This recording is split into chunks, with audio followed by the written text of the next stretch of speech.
Maha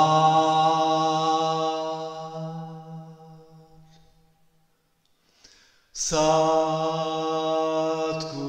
Chitananda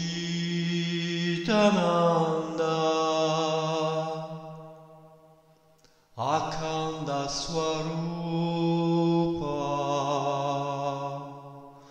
Namah Shivaya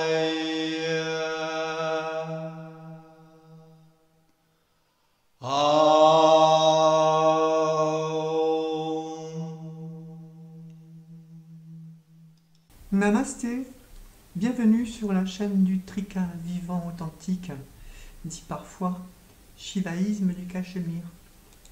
Alors aujourd'hui, nous allons analyser un thème qui s'appelle le Samaya. Dans le Trika, ce mot n'est pas un code de conduite, comme on l'entendrait dans une religion extérieure.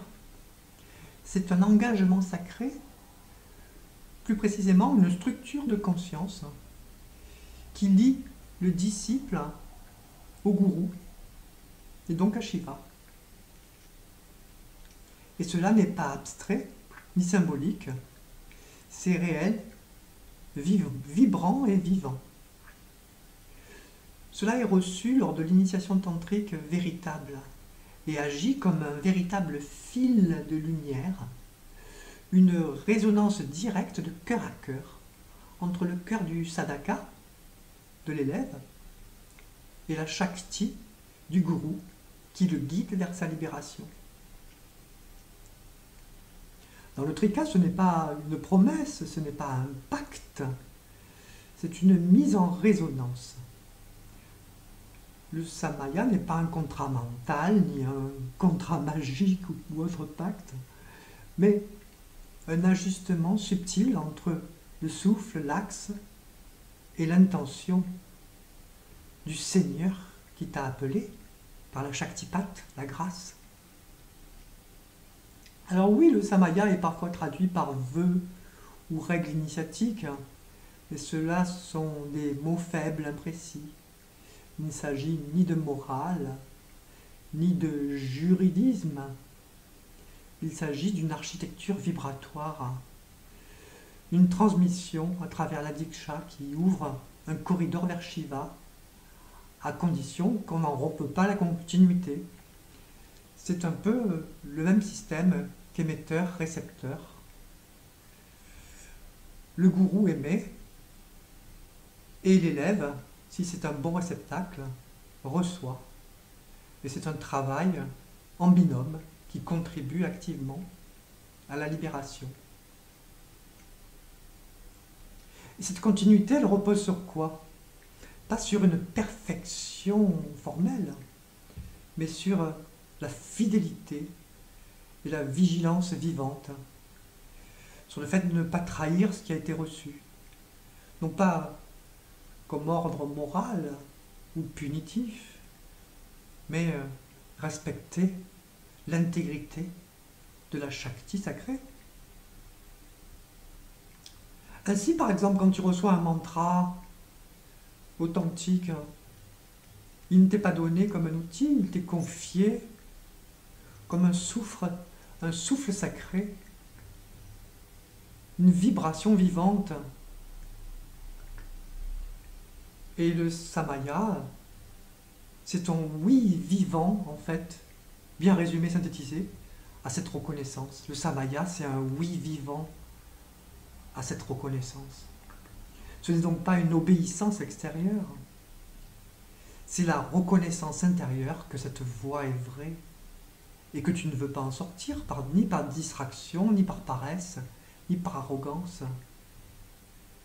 Car le danger, ce n'est pas de mal faire, c'est de rompre le lien.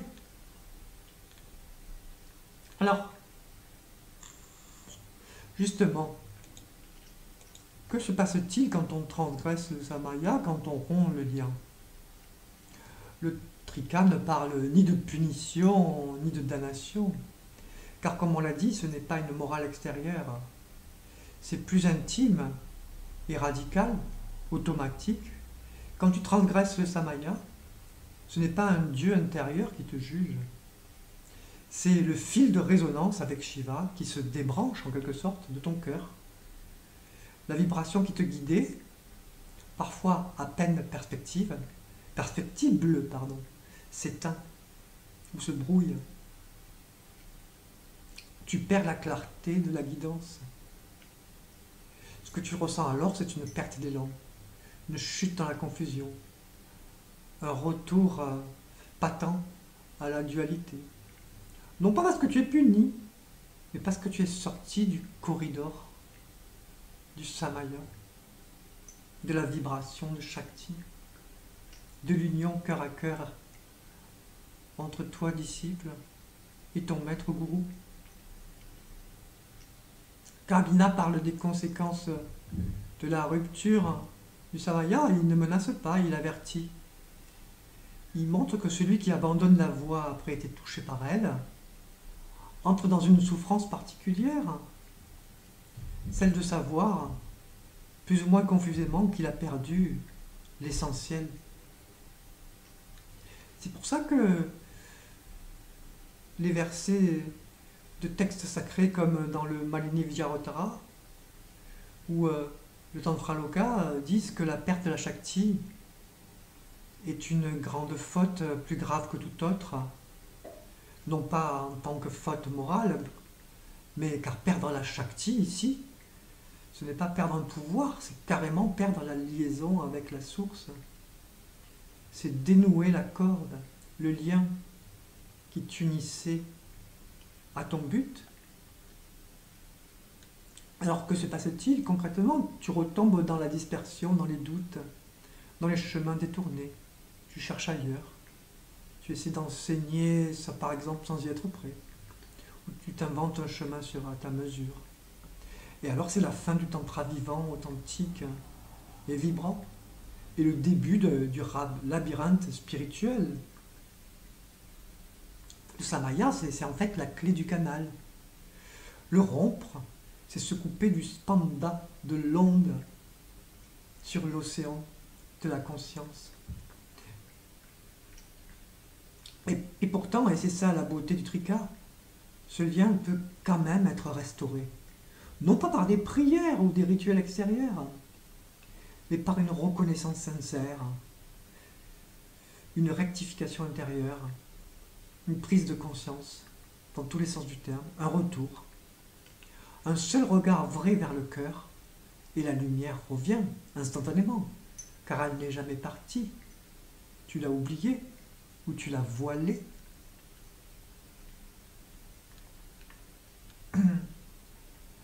Ainsi, dans le trika, il n'y a jamais de perte définitive, mais la rupture du samaya.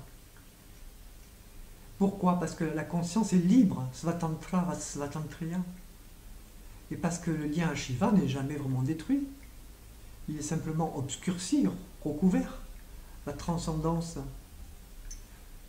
et l'immanence sont immédiatement disponibles à qui sait voir avec les bons yeux. La question n'est donc pas du tout « puis-je être pardonné ?» mais « suis-je prêt ou prête à reconnaître ce qui m'a éloigné du cœur ?»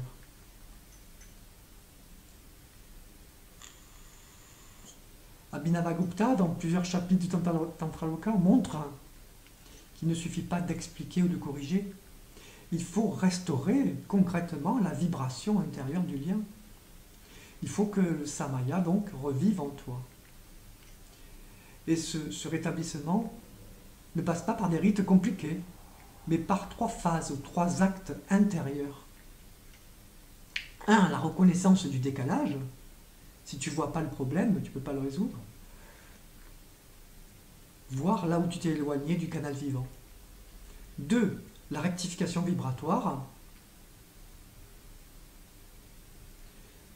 Cela peut être une demande, suivie d'une demande à ton maître ou ex-maître, pour qu'il te redonne toute ta place à l'énergie de transmission. Et 3.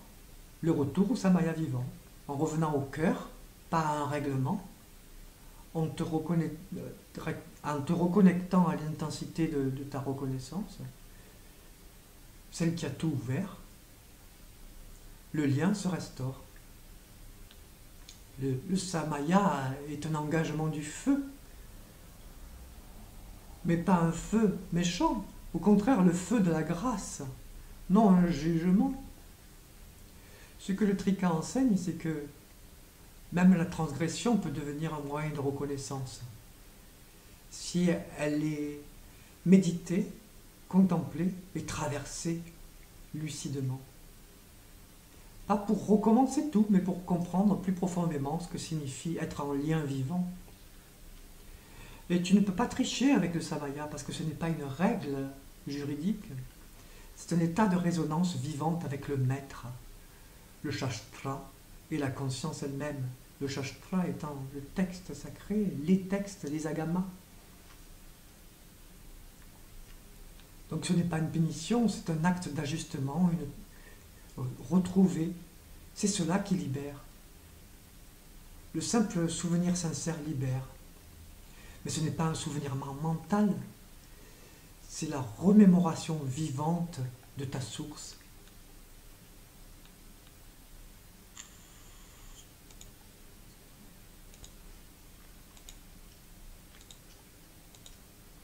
Alors, quand tout est dit, quand tout a été traversé, que reste-t-il du samaya?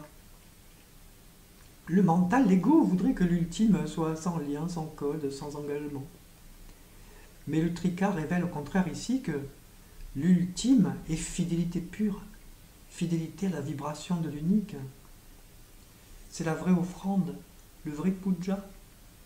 Ce n'est pas une fidélité à une personne, ni à une règle, ni à un groupe même, mais à la première fulgurance, à cette reconnaissance vivante où Shiva Shakti s'est révélé en toi. C'est cela le samaya, ultime, du Shambhavopaya, de l'Anupaya. Ce n'est pas un pacte, c'est la permanence de la reconnaissance, dans le silence vivant et vibrant. Il n'y a certes plus rien à respecter, plus rien à maintenir, mais par contre le lien est plus fort que jamais. Il est continu, sans effort. Pourquoi? Parce qu'il n'y a plus de deux, il n'y a plus de dualité, plus de disciples et de maîtres, plus de shastra et de pratique. Il n'y a que cette vibration nue toujours là, dans Hidaya, dans le Vavasanta et dans le Madhya. Ce samya ultime, c'est la signature non écrite de l'éveil vivant.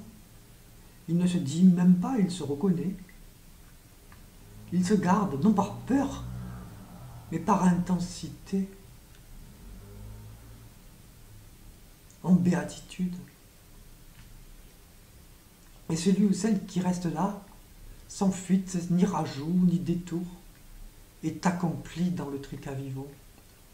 Plus besoin de purifier, pas besoin de demander pardon. Tu es dans la source. Tu es la source alors. Tu n'es même plus à être digne du samaya. Tu es le samaya incarné.